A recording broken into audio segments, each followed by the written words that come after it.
Hello and welcome to all our viewers in Nigeria and around the world to Midday News on Global Television, coming to you live from the nation's capital, Abuja. I am Sadia Yakubu. A quick reminder that Global Television is on DSTV channels 365 and StarTimes channels 276.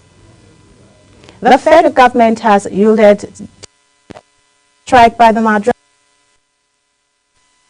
the governing board of the Commission, NLC, by appointing Okweyemi Agbaje as the chairman at the end of its August 13th meeting. The Central Working Committee of the Progress of the Congress demanded the constitution of the National Pension Commission governing board in line with the law within 7 working days, as it also asked the National Pension Commission to submit to the NLC a full status report of the funds within these same 7 days. However, the National Pension Commission spokesman Ibrahim Ribuwal said there was no official confirmation from the presidency yet as to Agbaje's appointment. In another development, the federal government has pledged to reverse deductions from the employees' compensation scheme managed by the Nigerian Social Insurance Trust Fund to ease tensions with Nigerian Labour Congress. Following the threat of a nationwide strike by the union, the NLC accused the federal government of diverting 40% of social insurance trust fund contributions to the government treasury. The Labour Congress said the move undermined workers' social protection and demanded both an immediate refund and the full reconstruction of the National Pension Commission Board. It's one that non-compliance could trigger industrial action nationwide. The Employees Compensation Scheme is a social insurance program providing financial support to employees who suffer worker-related injuries, illnesses, disabilities, or deaths.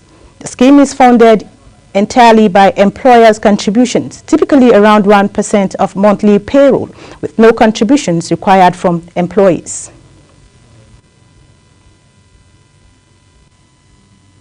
The Contributory Pension Scheme, CPS, says all retired federal employees under its scheme are soon to start receiving a 32,000 naira monthly pension increase. It stated that the sum will be paid to each of them from a 758 billion naira bond approved by President Bola Tinubu for clearing all outstanding pension liabilities.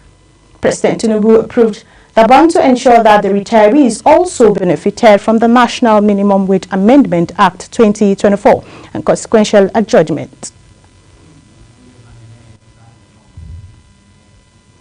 President of the Senate, Godswill Akpabio, has returned to Nigeria after a brief vacation in London, United Kingdom. Dispelling rumors about his health, Akpabio had earlier attended the 6th World Conference of Speakers of Parliament in Geneva between July 29th and 31st, after which he traveled to London for a short vacation. As he arrived, put to rest widespread speculations that he was critically ill and hospitalized in London. President Bola Tinubu has congratulated former military ruler, retired General Ibrahim Badamasi Babangida, on his 84th birthday, describing him as a leader whose bold reforms and infrastructural strides continue to inspire Nigerians' development. The president rejoiced with the family, friends, and associates of the ex-leader, noting that his 8-year stewardship significantly reshaped the country's socio-economic and political landscape.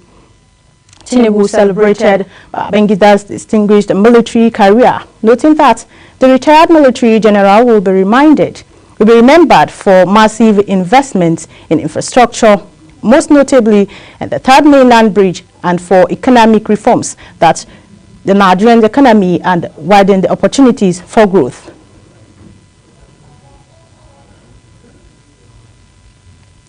The Independent National Electoral Commission says the nationwide continuous voter registration exercise will commence today. In a post via its official X handle, the electoral umpire said it had started with the online pre-registration phase with the convention stating that eligible Nigerians can commence their registration online via the verified portal ahead of the fiscal registration exercise scheduled to begin on August 25, 2025. In another development, the Independent National Electoral Commission says it is set to release details of political associations that have been shortlisted for registration as political parties, following the conclusion of by-elections held across 12 states on Saturday. The Commission, in a statement, confirmed the ongoing preparations for the next phase of the registration process. INEC's National Commissioner and Chairman of Information and Voter Education Committee, Sam Olumekum, stated that a dedicated portal had been created for party registration and applications from various associations and currently under review.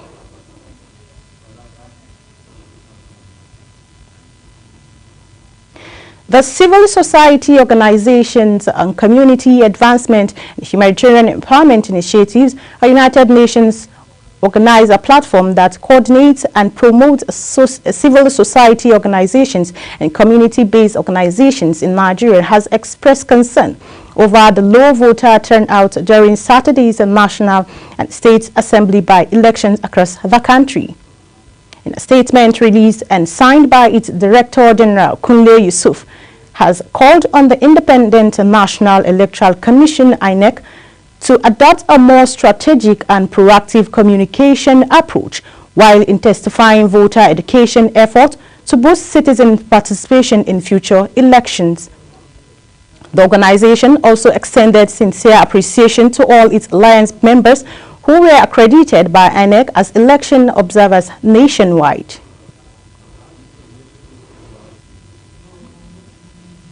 The Nigerian Air Force has intensified efforts to minimize civilian harm in conflict zones by completing a 5-day civilian harm meditating training.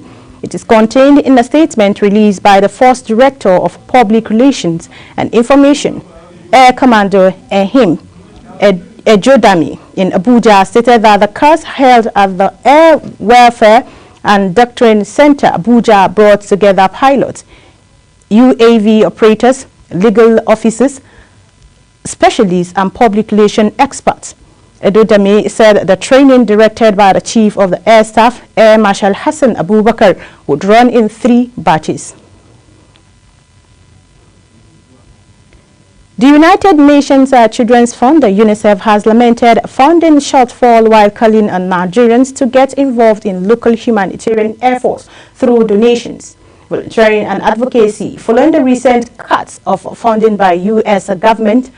The Children's Founding Organization Chief of Maiduguri Field Office, Francis, who made this known in Maiduguri in commemoration of the 2025 World Humanitarian Day, noted that the needs are much greater, with many communities affected by floods and dismissed service in IDP camps in the Northeast.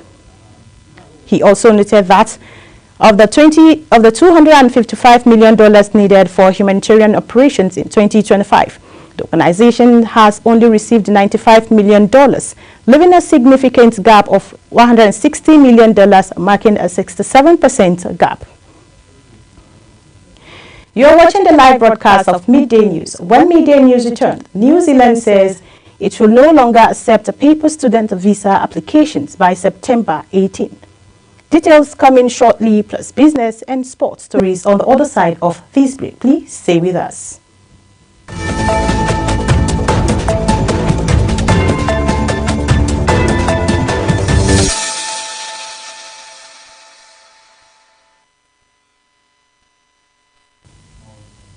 Welcome back. In business, the Federal Ministry of Housing and Urban Development has warned the public against falling for the antics of fraudsters with regards to the 753 housing units seized by the Economic and Financial Crimes Commission, which were forfeited to the federal government. While taking possession of the estate from the anti-graft agency, the Minister of Housing, Ahmed Bengiwa, announced plans by the federal government to sell the houses to interested members of the public through a transparent and competitive process in line with the Renewed Hope agenda. However, in a statement signed by the Director, Press and Public Relations of the Ministry, Badamasi Haiba in Abuja, the Ministry said it had not engaged any individuals or corporate entity to sell the units. The Organization of the Petroleum Exporting Countries says Nigeria's average daily crude production rose to 1,507 barrels per day in July. This is a 7,000 barrels per day increase above the quota approved for Nigeria by OPEC. The organization said monthly oil market reports for July crude output increased marginally by 2,000 bpd from 1.505 in June to 1.507 mbpd in the following months. The latest oil output figures indicate that the country has sustained its crude production above the OPEC quota for the second consecutive month. And on the foreign scene, New Zealand says it will phase out paper applications for international students' visa next month as the government accelerates its transition to a fully digital immigration system from September 18. All applications for 6 categories of student visas must be submitted online through Immigration New Zealand's upgraded platform known as ADATS. The shift follows a current milestone as the country begins automatically directing applicants for English language, exchange, fee-paying, pathway, New Zealand government scholarship and foreign government-supported student visas to the digital system.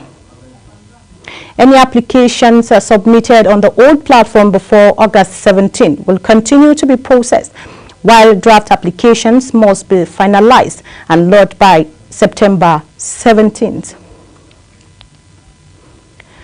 A Russian drone attack on a 5-story apartment block at Kharkiv has killed 5 people, including a toddler, and wounded more than a dozen, reducing parts of the building to rubble and sparkled multiple fires. Hours earlier, a ballistic missile had already wounded at least 11 in the same city, while separate drone strikes in Odessa ignited a full facility. The attack comes as President Zelensky arrives in Washington for talks with President Trump, saying Ukraine cannot reclaim Crimea or join the North Atlantic Treaty Organization under any peace deal. More than 30 people have been arrested in Israel for disruption of order as families of hostages held in Gaza step up their campaign with a nationwide strike. Protesters are demanding the Israel government make a deal to secure the release of hostages held by the militants in Gaza. Here is Uyi's reports. The campaign escalated on Sunday, with demonstrators staging a day of stoppage that blocked traffic and closed businesses. Protesters gathered at dozens of points throughout Israel, including outside politicians' homes, military headquarters, and on major highways, where they were sprayed with water cannons as they blocked lanes and lit bonfires that cloaked roads in smoke. We are coming here every Saturday evening to protest, to bring back all the hostages, and also to make sure that the government is going to do whatever it's supposed to do, but in the end they are doing the opposite of what it's supposed to do, because they are keeping the hostages in Gaza instead of bringing them back. The message tomorrow, we are going to stop the country, to stop everything, because we cannot let it happen. If we won't stop the country will not survive. Police said they had arrested 32 people as part of the nationwide demonstration, one of the fiercest since the uproar over 6 hostages found dead in Gaza last September. Uyi Agbomofwegbe, reporting for Global TV News. In sports, the Tigers powered into the quarter-finals of the 2025 FIBA Afro Basket Championship in Angola, following a comfortable 99-90 victory over Cameroon in their last group game. Both countries came into the clash dubbed the winner takes all, having won their opening 2 group games at the tournament, with a win for either side enough to reach the last 8. The contest at the Pavilion saw the Cameroonians raise to a 5-0 lead in the opening quarter. However, that was as good as it got for the Francophone nation as the West African turned the heat inside to clinch the quarter 28-25 goals. The Nigerian National League (NNL) has concluded plan to hold its annual general meeting on Wednesday, September 10th. The National League discloses in a statement signed by the Chief Operating Officer, Ndani Alanana, stating that the annual general meeting will take place at the 5th Chukari Resort, Kilometer 2, Kaduna Jos Road, Maraba, Jos, Kaduna State. Rising heavyweight Moses Itauma has delivered a devastating knockout victory over Dilliana White in just 1 minute and 59 seconds at the ANB Arena in Riyadh, further cementing his credentials as Britain's next heavyweight sensation. The 20-year-old southpaw headlining a professional card for the first time, flooded the 37-year-old veteran with a thundering right hand before referee Michael Hook waved off the contest after White bravely climbed back to the feet. The British Nigerian's explosive performance extended his perfect professional record to 13 wins with 11 knockouts as he passed his biggest test to date with devastating authorities. That's it on Global Television and Midday News. A quick reminder that Global Television is on DSTV channels 365 and StarTimes channels 276. Kindly follow us across all social media platforms for now showing on your screen using at Global TV NG. I am Sadia Yakubu saying thank you for watching.